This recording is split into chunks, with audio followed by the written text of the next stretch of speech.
prakteknya itu setelah mengerjakan sholat subuh pada tanggal 10 Dzulhijjah, Nabi zikir sebentar dan juga mengambil kerikil. Setelah itu, tanpa menunggu terbitnya matahari, Nabi berangkat menuju ke Mina. Babuman, babnya orang qaddama, mendahulukan dia, dha'afata ahlihi, pada orang lemahnya keluarganya. Ini termasuk orang-orang lemah seperti perempuan, kemudian anak-anak kecil, atau orang yang sudah tua renta, atau orang-orang yang sakit. Ini termasuk orang yang dhaif, orang yang lemah, perempuan, anak-anak kecil, kemudian orang yang sudah tua renta, dan orang yang sakit. Bilailin, pada malam hari. Babnya orang yang mendahulukan pada orang-orang lemah dari keluarganya saat malam di Muzdalifah, saat bermalam di Muzdalifah. Fayakifuna, maka wukuf mereka, maksudnya mabit, bil Muzdalifati, di tanah Muzdalifah, wa yad'una, dan berdoa mereka, wa yuqaddimu, dan memberangkatkan dia atau mendahulukan dia, idza ghaba, ketika pergi atau hilang, apa al-qamaru, rembulan.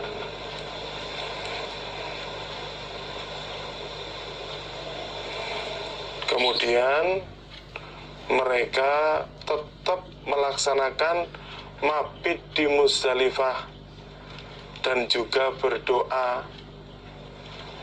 Adapun mereka diberangkatkan ketika rembulan sudah hilang.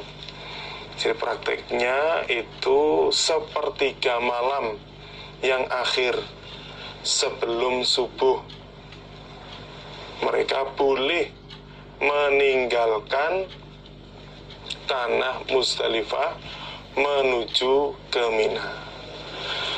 Jadi orang-orang yang lemah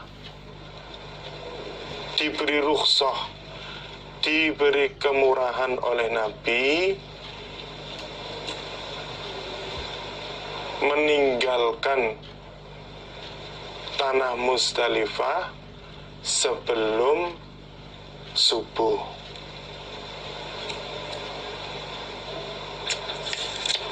Adapun bagi orang yang tidak punya uzur atau orang yang sehat, maka dia disunahkan, bahkan diharuskan untuk menunggu sampai subuh. Setelah itu dia mengerjakan sholat subuh, baru berangkat menuju ke Mina. Haddatsana Aliyun haddatsana Sufyan qala akhbarani Ubaidullah ibnu Abi Yazid, sami'a, mendengar dia Ubaidullah, Ibnu Abbasin, pada Ibnu Abbas radhiyallahu anhuma, yaqulu, berkata dia Ibnu Abbas, aku iku mimman, termasuk orang qaddama yang mendahulukan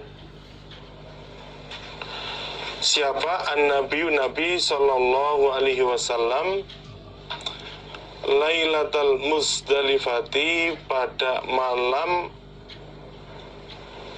Muzdalifah, pada tanggal 9 Dzulhijjah, malam 10,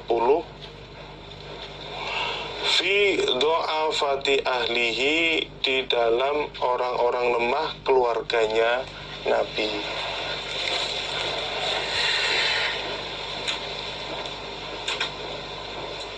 Ubaidullah ibn Abi Yazid, dia mendengar dari Ibnu Abbas, yang mana Ibnu Abbas berkata, saya termasuk orang yang didahulukan oleh Nabi waktu bermalam di tanah Muzdalifah,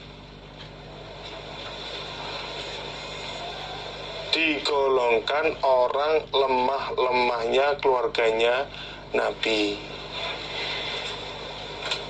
Jadi Ibnu Abbas dia termasuk masih kecil, makanya di sini digolongkan orang yang masih lemah, diberi rukhsah oleh Nabi untuk berangkat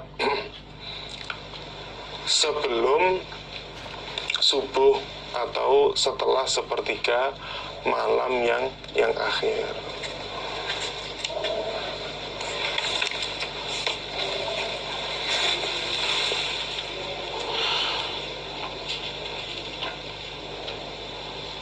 Haddatsana Musaddad an Yahya an Ibnu Jurayjin qala haddatsani Abdullah rupani maula Asma, bekas budaknya Asma, an Asma'a, dari Asma, annaha, sesungguhnya Asma,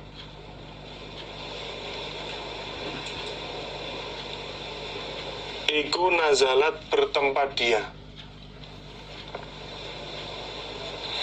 Lailata Jam'in, pada malamnya tanah Muzdalifah, berada di tanah Muzdalifah, indal Muzdalifati, di Muzdalifah.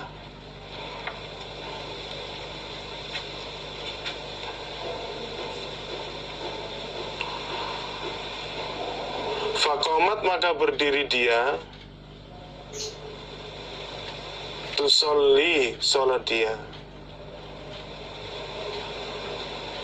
fasolat, lalu sholat dia, saatan, sesaat.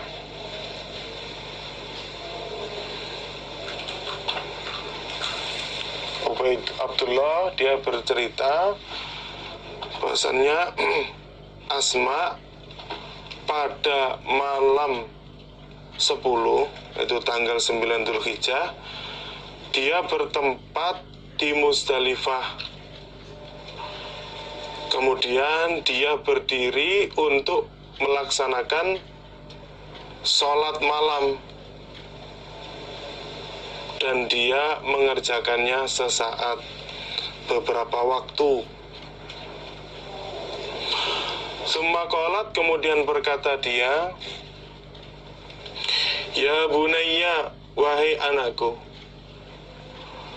hal apakah ghoba, telah hilang, apa al-qamaru, rembulan.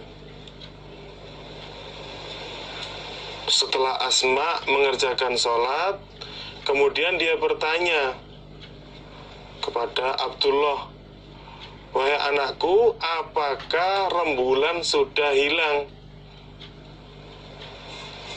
Apakah sudah tidak kelihatan lagi rembulan? Kultu, berkata aku, Abdullah, la, belum.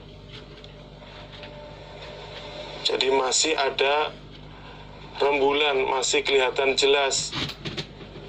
Fasolat, lalu sholat siapa Asma, Sa'atan sesaat. Kemudian Asma sholat lagi beberapa saat. Tsumma qalat, kemudian berkata dia Asma, hal apakah ghoba, telah hilang opo al-qamaru, rembulan. Kemudian dia bertanya lagi kepada Abdullah, apakah rembulan sudah hilang, sudah tidak tampak lagi? Qultu, berkata aku Abdullah, na'am, iya. Kemudian dijawab oleh Abdullah, iya, rembulan sudah tidak kelihatan lagi. Ya, tanda berarti sudah sepertiga malam yang akhir. Qalat, berkata siapa Asma, fartahilu, maka berangkatlah kalian. Kemudian Asma dia berkata, kalau begitu sekarang kalian berangkatlah menuju ke Mina.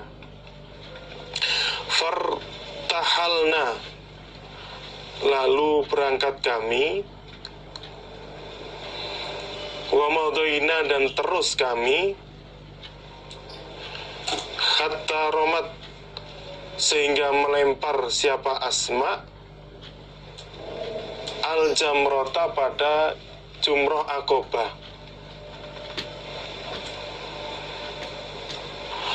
Tsumma roja'at, kemudian kembali dia, kembali ke tempatnya yang ada di Mina. Kembali ke tempatnya yang berada di Mina. Fasolat, lalu sholat siapa Asma as-subha, pada sholat subuh, fi manziliha, di tempatnya Asma, yaitu tempat yang berada di Mina. Setelah itu kami berangkat dan terus menuju ke Mina, sampai akhirnya Asma melempar jumroh Aqobah. Setelah itu Asma kembali ke tempatnya, lalu mengerjakan sholat subuh di sana. Berarti berangkatnya menuju ke Mina sebelum sholat subuh atau sepertiga malam yang akhir. Fakultu, lalu berkata aku laha, kepada Asma, ya hantah, wahai perempuan, ma urona, tidak diperlihatkan aku, maksudnya tidak menyangka kami, tidak menyangka kami, illa, kecuali qad ghallasna, sungguh telah pagi-pagian kami. Kemudian Abdullah dia berkata, wahai Asma, persangkaan saya, kita berangkat menuju ke Mina ini terlalu pagi, tidak sesuai dengan waktu yang telah ditentukan oleh Nabi, yaitu berangkatnya setelah subuh. Nah, kami yang tadi berangkat itu terlalu awal, terlalu pagi. Qalat, berkata siapa Asma, ya bunayya, wahai anakku, inna Rasulullah, sesungguhnya Rasulullah sallallahu alaihi wasallam, adzina, iku adzina, memberi izin siapa Nabi, lidzu'uni, kepada perempuan.